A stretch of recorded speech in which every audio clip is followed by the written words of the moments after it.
Hey everybody, thanks for tuning in. It's Troy here.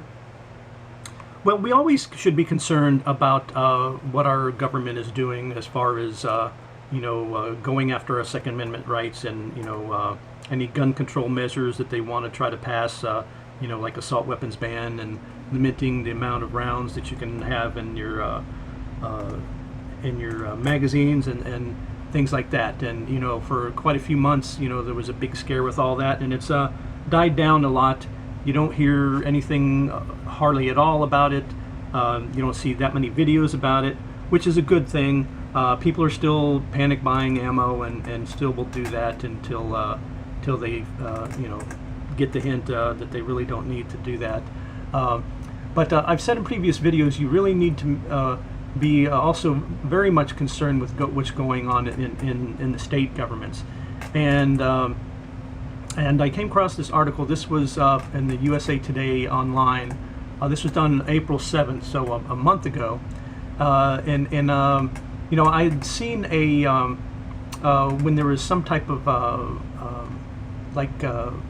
city or state type meeting about guns and things like that. I saw a lady stand up and say, we should tax ammo so high that people can't get a hold of it. Well, that makes no sense whatsoever, and that's not going to stop anybody from getting ammo. So it also would stop people, their law-abiding citizens, from getting it. But I mean, the main thing it says here that some states and counties are studying whether to tax gun and ammunition purchases. Supporters hope to discourage gun violence or pay for damage it causes. Well, all it's going to do is it's going to discourage the law-abiding citizens who can't afford these extra taxes that I'll talk to you about. So we all know in the Chicago area, they have some of the strictest gun laws, but they still have the highest murder rate. And so they have last month started collecting an extra $25 tax on gun purchases, and at least 6 states are considering new taxes on firearms or ammunition as the way to help pay for the consequences of gun violence. So it's the only ones that are really going to pay for the consequences are the law-abiding citizens and not the criminals. So in Cook County, which is in the Chicago area, the tax applies to purchases in the Chicago suburbs, but not the city. The tax is expected to raise $600,000 a year, which will help pay for indigent gunshot victims, medical care, and county-run Stroger Hospital. Well, forgive me, but I thought that's what Obamacare was all about, even though we don't like that, but that's another video. So anyway, I don't want to. You guys can go on and read this if you like. But also, what I wanted to discuss is some of the states that are already proposing things. And like I said, this was in April.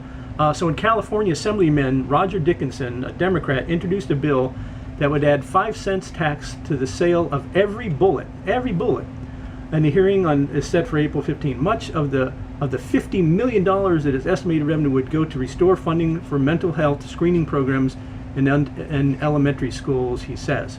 Proposing a new tax is a delicate question at any time, he says, but the political risks are worth paying. Well, the political risks should be that this guy should be voted out. So you guys live in California, Roger Dickinson is a piece of shit and you need to get rid of him. And then if you figure he's proposing 5 cents per round, so you figure if you get Winchester 333 rounds, 5 cents a round, that's an added tax of $16.65. If you buy the 555 rounds or anything close to that, it's $27.75. So that prices those out of the market for everybody, and it makes no sense. The taxes are more than what the ammunition costs itself. Now, if you were to do on a 50-round box, which a lot of people buy, not of 22, but 9mm, 40 Smith & Wesson, and so forth and so on, 5 cents is $2.50, and there's a story coming up, and 2 cents would be $1. So it's not a lot more money, but I'm not saying that that's right either. So also in Nevada, a committee heard testimony last week that would create a $25 tax for gun sales and 2 cents of tax for each round of ammunition. Funding would benefit victim service and mental health. And I understand mental health is very needs to be taken care of, but this is not the way to go about it.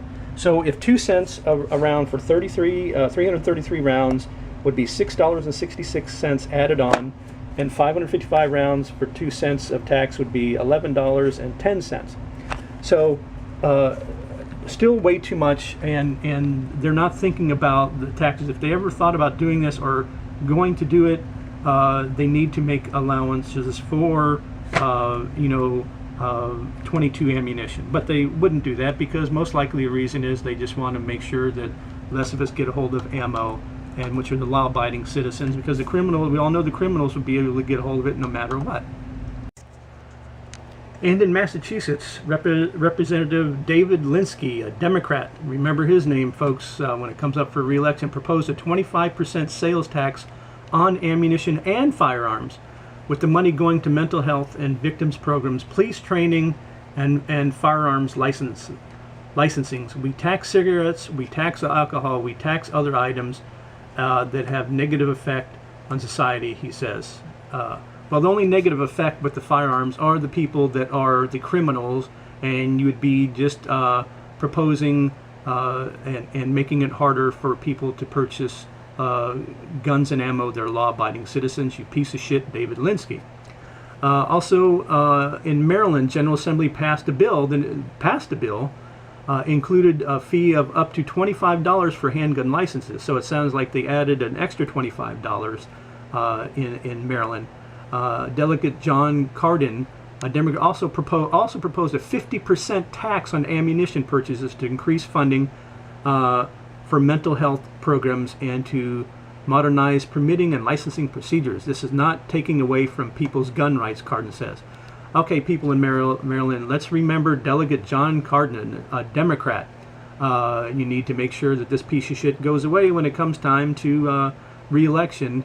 And as he says, this is not taking away from people's gun rights. Yes, it is, because like I said on the previous states, you're going to make it so people who can't afford to purchase a gun or purchase the ammo to protect themselves and their family from the criminals who are not going to.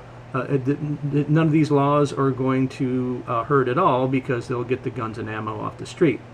So let's remember, everybody, that we need to make sure that you're voting these people out of office in the states and the people that I mentioned, and keeping up with what's going on in your state and your local areas, and making sure that these laws don't get passed. And everybody, a lot of people wrote their senators and congressmen about the any gun control measures and assault weapons ban. Well, you need to do the same thing for taxes on guns and ammo, because this can't continue to happen.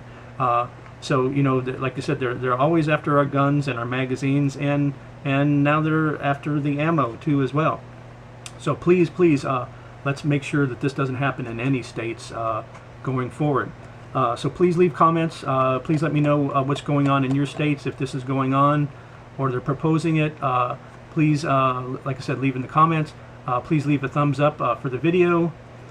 Please subscribe if you haven't subscribed. Thanks for everybody's support. I really appreciate watching the videos. And thanks for watching, and we'll see you next time.